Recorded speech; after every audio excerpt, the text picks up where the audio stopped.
A team of psychologists, led by Hyunjin Koo at California State University San Marcos, recently put a name to something most people have felt without ever bothering to name it themselves: leisure guilt, the specific unease that shows up while relaxing rather than while working, even when the relaxing was fully earned by any reasonable standard. Using a method that pinged participants at random points across ordinary days, rather than relying on a single memory-distorted survey at the end of the week, Koo and her colleagues found people reported this guilt during close to 1 out of every 7 leisure moments logged.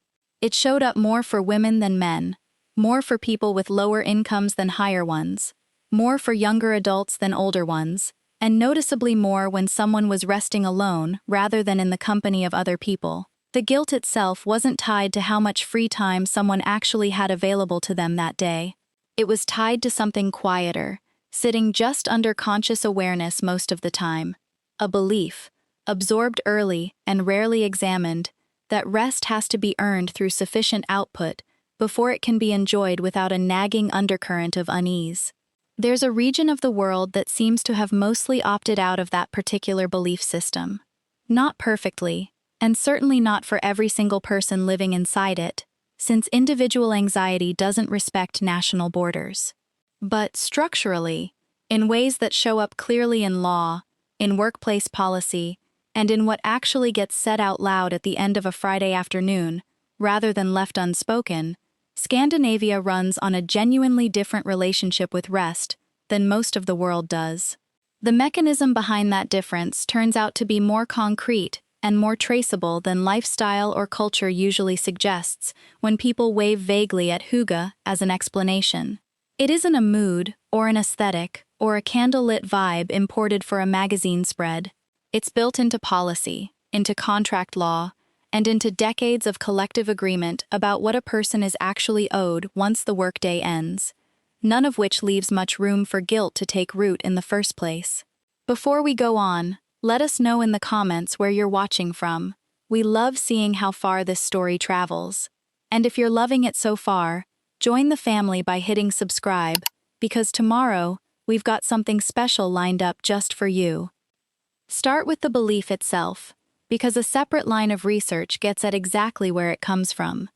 Gabriella Tonietto at Rutgers, working with Celine Malcock at Ohio State, Rebecca Retzek, and Michael Norton at Harvard, ran a series of experiments asking what happens to people who see leisure as wasteful.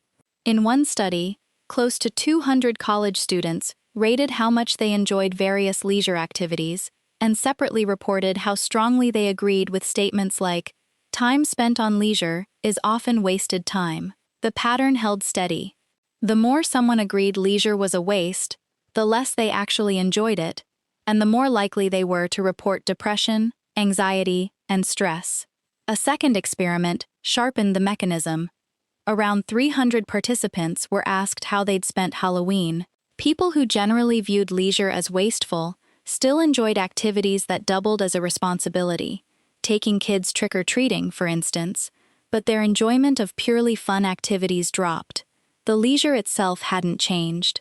The belief attached to it had, and that belief alone was enough to drain the pleasure out of an evening that should have been simple. A third experiment showed short, funny videos to students in the middle of an unrelated lab session. Even participants who'd just read material about the benefits of taking breaks reported less enjoyment if they scored high on the wastefulness belief. Being told rest was good for you, directly, in writing, minutes earlier, wasn't enough to override it. That belief has a measurable cost outside the lab. The U.S. Travel Association found that in 2017 alone, American workers left 768 million vacation days unused. A later Qualtrics survey found only about 1 in 4 employees used all their paid time off, and nearly half of those who did take vacation admitted to working at least an hour a day while supposedly away from work. The vacation days existed. The guilt about spending them apparently didn't take one. A second body of research explains not just why the guilt shows up, but why it does real damage. Sabine Sonnentag at the University of Mannheim has spent much of her career studying psychological detachment, the ability to actually stop thinking about work once you've left it. Her research consistently finds that people who detach more fully during off hours report higher life satisfaction and fewer symptoms of strain, without becoming any less engaged once they're back on the job. The unsettling part of her later work is what she calls the recovery paradox. The people under the most job stress, who need detachment the most, are also the least able to switch it off. The exact moment rest would help most is the exact moment guilt and rumination tend to be loudest. The Scandinavian version of this starts looking different at something less romantic than lifestyle: paperwork.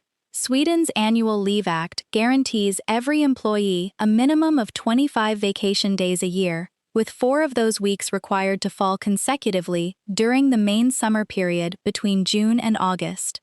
It isn't requested or negotiated case by case. It's the legal floor. Norway's Holiday Act sets a similar 25-day minimum, and Denmark's 2020 holiday reform lets employees accrue and use leave simultaneously throughout the year, which in practice adds up to close to 5 weeks off. None of it depends on how a manager feels about someone's workload that quarter.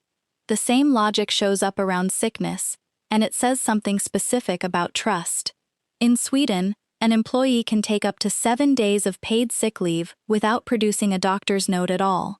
The system's default assumption is that an adult reporting they're unwell is telling the truth, not that they need to prove it through a stranger with a stethoscope. Compare that to a culture where taking a sick day, even a real one, comes with a quiet internal audit of whether it was justified enough. Preparing and narrating this story took us a lot of time, so if you are enjoying it, subscribe to our channel. It means a lot to us.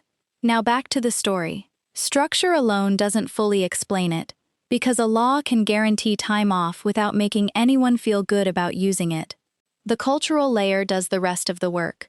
Danish hygge gets translated loosely as coziness, but its real function is narrower. It names the act of doing nothing productive as something worth doing on its own terms, not as a reward earned by prior effort. Sweden has its own version in Fredagsmys, Friday Cozy, a weekly ritual built around sitting down with junk food and a show, and doing precisely nothing that could be mistaken for output. It isn't hidden or apologized for. It has a name everyone recognizes, and a regular slot on the calendar. We've talked before on this channel about Jantelagen, the law of Jante, mostly as a reason Scandinavians don't chase status symbols. It applies here too, quietly. In a culture that discourages standing out through achievement, resting doesn't need to be justified to an imagined audience keeping score, because nobody's really keeping score in the first place. Scandinavia isn't a guilt-free utopia. Nordic countries report real rates of burnout, and Nordic winters bring some of the highest documented rates of seasonal depression anywhere on Earth. Individual people there still feel bad about resting sometimes, the same as anywhere else. What differs isn't the presence of the feeling. It's the reinforcement behind it. A missed vacation day in Sweden doesn't read as dedication. A sick day doesn't require proof it was earned. Rest gets built in, legally and socially, as the default, rather than something clawed back from an employer who'd rather you hadn't asked. Put the 3 threads together, and the picture gets specific. Tonieto and her colleagues showed that believing leisure is wasteful is enough, on its own, to drain the enjoyment out of it. Sonnentag's research shows that failing to detach from work carries a real psychological cost, and that the people under the most pressure are the worst equipped to pay that cost down. Scandinavian policy, from vacation law to sick leave to a Friday night built around doing nothing, removes the specific belief that makes both of those mechanisms so damaging in the first place: the idea that rest has to be justified before it counts. The useful shift isn't a Scandinavian holiday, or a legal system nobody watching this can import by Monday. It's smaller than that.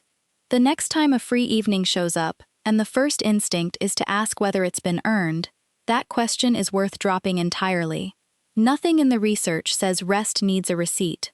If any of this changed how you think about your next day off, following the channel means a lot, and it takes about 2 seconds. Drop a comment. Which surprised you more, the 7-day sick leave rule or the 4 consecutive weeks off? I read every single one. Thank you for watching. Another one's coming tomorrow.